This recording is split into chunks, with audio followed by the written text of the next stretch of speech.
Dark night movie review. ఈ movie 1 hour and 50 minutes తో ఆహాలో స్ట్రీమ్ అవుతుంది.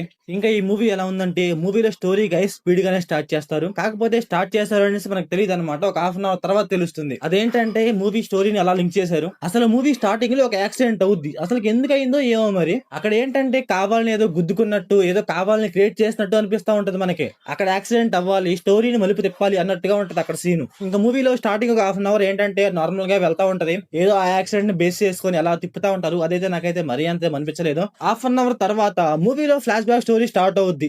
ఆ ఫ్లాష్ బ్యాక్ స్టోరీలో ఏంటంటే మన హీరోయిన్ వాళ్ళ హస్బెండ్ ఉంటాడు. అసలు అతను మంచోడా చెడ్డోడా అర్థం కాదు.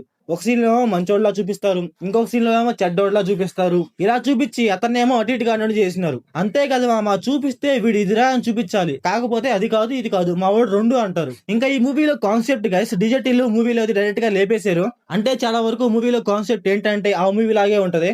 ఆ మూవీ లాగా ఉంటదంటే ఓన్లీ కాన్సెప్టే ఉంటది. డైలాగ్స్ రైటింగ్ అలా ఉండవు అనమాట. మనకి డిజిటల్ మూవీలో ఏంటంటే 80 to 90% కామెడీ ఉంటది.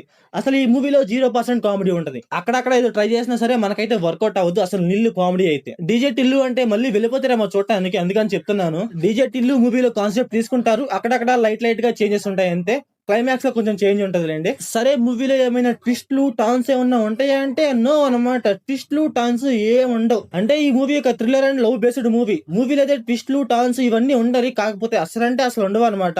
మూవీలో నాకేమైనా నచ్చిందా అంటే, మూవీలో స్టోరీ గై స్ట్రైట్ గా వెళ్తా ఉంటది గజిబిజ్ చేయకుండా. అంటే మూవీలో ఏం జరుగుతుందో మనకు అర్థమయ్యేలాగా చూపిస్తారు. అదైతే కొంచెం బాగా అనిపించింది. మొన్న ఒక మూవీ చూశాను, అసలు ఆ మూవీలో ఏం జరుగుతుందో అర్థం కాదు. కాకపోతే ఈ మూవీలో ఏం జరుగుతుందో అర్థం అవుతుంది. అదైతే కొంచెం బాగా అనిపించింది. మూవీలో మన హీరో డబ్బింగ్ బాగుంటది గైస్. ప్రేమలో మూవీకి ఎవరు డబ్బింగ్ చెప్పారో ఈ మూవీ కూడా అతనే డబ్బింగ్ చెప్పాడు.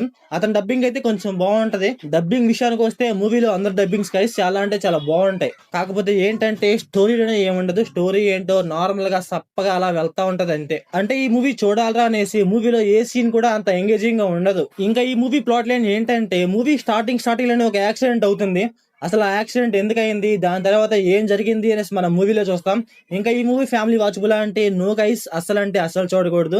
మూవీలో చాలా అంటే చాలా సీన్స్ అయితే ఖచ్చితంగా డిస్టర్బ్ చేస్తాయి. ఇంకా మూవీలో క్లైమాక్స్ అయితే కొంచెం డిఫరెంట్ గా ఉంటది. అదైతే కొంచెం ఓకే అనిపించింది మూవీ మొత్తం మీద. ఇంకా మూవీలో డైరెక్షన్స్ విజువల్స్ ఇవన్నీ పర్లేదు గైస్, ఓకేలా ఉన్నాయి. సో ఓవరాల్ గా మూవీ ఎలా ఉందంటే నాకైతే బిలో యావరేజ్ అనిపించింది గైస్. మీరు మూవీ చూసుకుంటే మీకు ఎలా అనిపించిందో కామెంట్ చేయండి. So thanks for watching.